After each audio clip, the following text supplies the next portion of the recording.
Halo teman-teman, great days. It's always me, Jonathan Kamil alias Kam Jon. Oke teman-teman, welcome ya bagi yang baru join di channel Kam Jon Mastermind ini. Bagi yang senang dengan mindset dan alam bawah sadar, boleh klik subscribe-nya dan juga tombol loncengnya untuk notifikasi. Jadi bagi teman-teman yang baru join ya, melihat wah ini udah video ke 100 lebih ya, teman-teman bisa cek di playlist ya, ataupun di list video teman-teman boleh nonton satu persatu ya. Videonya singkat-singkat teman-teman ya, pastinya bermanfaat. Oleh karena itu jangan dilewati, jangan di skip. Oke ya. Nah, di video kali ini kita akan membahas tentang efek hasil visualisasi. Nah, bicara tentang visualisasi nih teman-teman ya. Sebelumnya teman-teman udah nonton belum video saya tentang visualisasi? Ya, teman-teman boleh cari di playlist ataupun di list video ya. Video ke-51 tentang visualisasi. Teman-teman nonton dulu, lalu apa? Ya, lalu praktekkan. Nah, nanti akan muncul hasilnya. Hasilnya seperti apa? Itu yang akan kita bahas di video kali ini. Oke ya? Nah, teman-teman, efek hasil visualisasi itu ada dua ya. Yang pertama itu seringnya kita sering melihat ataupun muncul ataupun dikelilingi oleh hal-hal yang kita visualisasikan. Ya. Nah, yang kedua apa? Yang kedua, kita belum melihat hasil apapun. Ya, jadi hasil visualisasi itu bisa dua. Nah, biar lebih gampang ya teman-teman, pakai contoh. Contoh nih misalnya, teman-teman punya impian ya, katakanlah saya pengen punya mobil idaman. Nah, mobil idaman ini mereknya X ya, katakanlah warnanya merah, gitu ya. Nah, teman-teman, hasil visualisasi yang pertama tadi ya, itu kita ya jadinya akan sering melihat mobil dengan merek X itu, warna merah itu, kita akan sering lihat. Jadi kalau lagi di jalan nih, ada mobil, ini kan sesuai dengan yang aku visualisasikan gitu ya. Ataupun misalnya lagi di luar kota, lagi jalan, di jalanan, ada mobil itu lewat lagi. Ataupun pada saat kita pulang ke rumah ya, di komplek perumahan kita terparkir mobil itu. Ya, warnanya sama, tipenya sama, mereknya itu. Ya, itu punya orang lain teman-teman ya, punya orang lain, tapi ini menandakan apa? Ya, ini menandakan bahwa hasil visualisasi kita itu sudah semakin dekat teman-teman. Ya, sudah semakin dekat, jadi sudah mau terwujud, gitu ya. Oke teman-teman, terus John, apa sih yang kita lakukan setelah kita visualisasi? Ya, kalau misalnya sudah muncul hasil seperti yang tadi teman-teman ya, sudah sering lihat di mana-mana ada mobil impian kita gitu ya, teruskan visualisasinya. Ya, teruskan dikit lagi. Nah, kalau belum gimana John? Kalau belum terlihat hasilnya ya, sama sekali yang saya visualisasikan, yang saya imajinasikan itu belum nampak di mana-mana. Tetap teruskan visualisasi teman-teman ya, jangan menyerah. Oke, nah ini yang penting teman-teman ya, ini yang penting. Banyak pertanyaan ke saya ya, John, apa sih penyebab gagalnya visualisasi? Ya, jadi visualisasi gagal itu sebabnya karena apa? Simpel teman-teman ya. Penyebab gagalnya visualisasi adalah belum terbentuknya program blueprint di alam bawah sadar. Ya, belum terbentuk program blueprint di alam bawah sadar. Karena apa? Karena gak yakin. Ya, karena kurangnya keyakinan. Oke, lebih lanjut ya, biar lebih jelas. Jadi alam bawah sadar kita teman-teman ya, itu hanya mengerti dan menangkap apa yang kita komunikasikan ke dia. Ya, apa yang kita komunikasikan ke dia itu yang dia tangkap. Jadi kalau kita sering ya terus-menerus mempertanyakan, aduh saya udah 2 minggu visualisasi, ini kapan nih kok nggak muncul hasilnya? Kok nggak ada efeknya ya? Ya kok nggak muncul, nggak kelihatan, nggak sering lihat gitu visualisasinya. Nah teman-teman, kalau sering mempertanyakan, itu mengindikasikan apa? Ragu, nggak yakin. Ya, benar kan? Contoh gini deh ya, contoh gini. Kita datang ke restoran, kita memesan sup. Ya, kita order sup ya, 1 mangkok sup gitu loh. Kita order, dah. Nah teman-teman, yakin nggak supnya bakal datang? Kita udah order nih, yakin nggak supnya bakal datang? Yakin? Tanya-tanya terus nggak? Atau ya tunggu aja, supnya pasti datang kok, kan kita udah order. Kita udah order ke alam bawah sadar teman-teman, visualisasi. Ya tunggu aja, pasti datang. Nah, kalau kita melakukan ini ya, Mbak, ini udah 5 menit nih, supnya mana ya? Kok belum datang ya? Oh iya, bentar. Mbak, 10 menit nih udah, kok belum datang ya supnya ya? Itu berarti apa? Itu berarti teman-teman ragu. Supnya bakal datang atau enggak sih? Dibikinin atau enggak sih? Makanya nanya terus kan? Benar ya? Nah, kalau seperti itu terus teman-teman, ya, mempertanyakan, meragukan, itu program blueprint nggak terbentuk. Karena kitanya aja nggak yakin. Ya, jadi penciptaan atau creation itu selalu dibentuk 2 kali. Ya, terciptanya 2 kali. Pertama, di alam pikiran kita, mindset kita, yaitu alam bawah sadar kita ya, diciptakan dulu di sini. Dan yang kedua, diciptakannya dalam bentuk wujud di dunia fisik. Dunia nyata yang bisa kita lihat, pegang, sentuh gitu ya. 2 kali. Sama seperti kita mau bangun rumah teman-teman ya. Teman-teman udah punya lahan kosongnya ya, mau bangun rumah. Nah, kan nggak mungkin kita begini ya.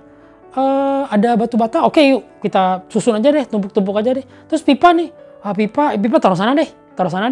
Terus instalasi listrik air gimana? Kayaknya sana deh, air cocok deh di sana. Kan nggak kayak gini teman-teman. Harus ada dulu blueprintnya, ya. Dibikin dulu di atas kertas blueprintnya, cetak birunya. Oke, ini bangunannya seperti ini, denanya seperti ini. Nanti instalasi pipa akan ada di sini. Panjang, lebar, tingginya berapa? Mau dibangun 2 lantai, kerangkanya dari apa? Ya kan? Listriknya nanti pasangnya di mana? Airnya mengalir dari mana? Diciptakan dulu di blueprintnya, baru dibangun di dunia fisiknya. Sama juga dengan alam bawah sadar, teman-teman. Ya, kita pakai contoh deh biar gampang. Contoh mobil yang tadi, ya, mobil yang tadi.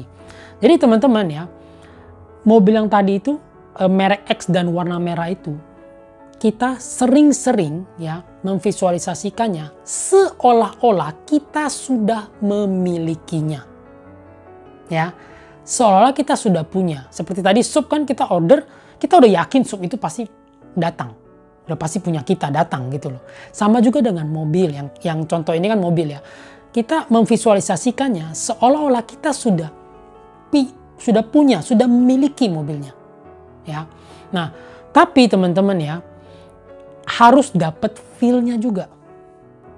Ya. Visualisasinya gimana, John? Visualisasinya ya sering-sering lihat gambar ya. Gambar yang kita tempelkan, kita print ya di vision board ataupun di dreambook kalau yang punya ya kan. Terus bisa kita datang ke showroom, main-main ke showroom, kita lihat mobilnya, kita sentuh, kita duduk di dalamnya, ataupun kita lihat brosurnya setiap hari, ataupun kita test drive, apapun itu yang membuat kita semakin yakin kalau kita sudah memiliki mobil ini. Ya. Dan feel-nya harus dapat, maksudnya apa? Coba ya, misalnya teman-teman dikasih sama orang tua, ataupun saudara, ataupun pasangan, ataupun dapat hadiah lah katakanlah mobil. Ini mobil untukmu. Bagaimana feel teman-teman? Yang pertama pasti kaget ya. Serius nih? Mobil nih, dapat mobil nih gitu kan. Ya, serius kaget. Selanjutnya apa? Happy dan excited. Benar ya? Yes, mobil loh, aku dapat mobil loh kan gitu. Ya, excited. Nah, feel-nya itu teman-teman harus ada saat kita visualisasi. Ya, seolah-olah kita sudah memiliki. Gimana feel-nya kalau kita sudah memiliki mobil? Ya happy dan excited, benar kan? Ya, pada saat kita happy dan excited, pada saat visualisasi, maka LOA, Law of Attraction, akan aktif teman-teman. Ya, dan gak lama, visualisasinya pasti terwujud. Oke ya, nah teman-teman, kesimpulannya. Cepat atau lambatnya, ya, hasil visualisasi itu bergantung pada kapan program blueprint kita terbentuk di alam bawah sadar. Ya. Kapan terbentuknya, John? Tergantung pada kadar keyakinan teman-teman. Ya, nggak tahu kapan, nggak bisa dibilang berapa lama gitu. Tergantung kadar keyakinan kita. Ya kan? Nah, jadi teman-teman gini. Gimana sikap kita seharusnya setelah kita visualisasi? Ya, sikap kita setelah visualisasi itu gimana? Ya, ada 4. Ya, ada 4. Yang pertama, surrender atau let go atau pasrah. Ya. Nah, di sini maksudnya surrender itu bukan nyerah ya, teman-teman ya. Maksudnya kita sudah katakanlah kita sudah visualisasi, membayangkan, imajinasikan ya, kita pasrahkan teman-teman, ya, pasrahkan. Kita yakin gitu loh, ya udah pasrah aja, ini udah yakin gitu, ya, nggak perlu di rush, nggak perlu dipertanyakan. Oke, yang kedua, no thinking atau no worry, relax, ya.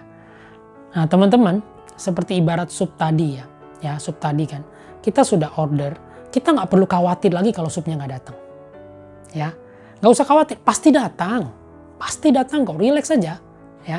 Begitu juga dengan kita visualisasi, ya, mobil ya, pasti datang mobilnya, ya, nggak perlu worry, ya. Thinking di sini maksudnya nggak perlu kepikiran terus ya, khawatir gimana ya, datang nggak ya, terwujud nggak ya, nggak perlu, ya. Nah yang ketiga, no frustrate atau no rush. Nah ini nggak perlu terus-menerus rush teman-teman, ya. Nggak perlu frustasi ya, mempertanyakan kapan sih, udah belum sih, harus berapa lama lagi sih, nggak perlu, ya. Karena apa teman-teman? Kalau kita rush terus seperti ini ya, kita selalu rush ke alam bawah sadar ya, itu komunikasi loh ke dia. Secara nggak langsung komunikasinya tuh gini, ya. Alam bawah sadar, kapan sih mobilnya gini-gini ya? Itu mengindikasikan apa? No car. Ya. Kita mempertanyakan karena kita belum punya. Harusnya kan kita seolah-olah sudah memilikinya kan, tapi kan kita belum punya. Makanya terus mempertanyakan. Berarti no car. Alam bawah sadar bilang, oke, ya udah no car. Ya. Kayak itu yang ketiga. Nggak perlu rush. Yang keempat, be patient teman-teman. Sabar. Ya. Sabar aja. Jadi ibarat seperti ini. Kalau misalnya kita punya biji ya, biji pohon nih ya, biji pohon. Kita tanam. Ya, kita kubur dalam tanah, kita tanam ya. Kan nggak mungkin kita begini ya. Biji, kapan nih tumbuhnya? Udah 2 minggu nih, kok belum muncul pohon? Ayo dong, cepet dong, biar pohonnya muncul. Kan nggak gitu. Ya kan? Sama juga dengan alam bawah sadar. Kita udah visualisasi kan. Kita, kapan sih? Kapan sih mobilnya datang? Kapan sih? Kan nggak gitu. Ya. Tugas kita apa? Tugas kita adalah make sure the ground is good. Ya, pastikan tanah yang kita tanami biji itu gembur, subur. Begitu juga dengan alam bawah sadar kita. Pastikan alam bawah sadar kita proper. Ya, lingkungan kita nggak negatif, positif gitu ya. Hindari hal-hal negatif masuk ke dalam pikiran kita, kan gitu. Selanjutnya apa? Selanjutnya kita siram kan. Kita siram, kita beri pupuk, kita rawat. Sama, alam bawah sadar juga kita terus visualisasikan ya. Visualisasikan, gambaran, imajinasikan setiap hari. Ya, disertai dengan action menuju yang mendekati ke arah hal yang kita inginkan. Ya. Jadi kita begitu ya. Lakukan itu terus, maka pohon pasti akan tumbuh. Begitu juga dengan alam bawah sadar kita ya, kita lakukan ini terus-menerus. Pasti impian kita, apapun yang kita visualisasikan, pasti akan terwujud teman-teman. Pasti tercapai. Oke ya. Oke teman-teman, video kali ini sekian dulu ya. Kalau bingung ya, boleh nonton ulang dari awal. Nonton visualisasi dulu teman-teman ya. Video visualisasi, baru nonton yang efek hasil visualisasi ini. Oke ya. Sampai jumpa di video selanjutnya yang pasti tidak kalah serunya. Oke, selalu like, share, dan komen. Tanyakan bila ada yang bingung ya di kolom komen. Bagikan, sebarkan video ini ke sebanyak mungkin orang. Oke? Stay tuned. Bye. Speed up.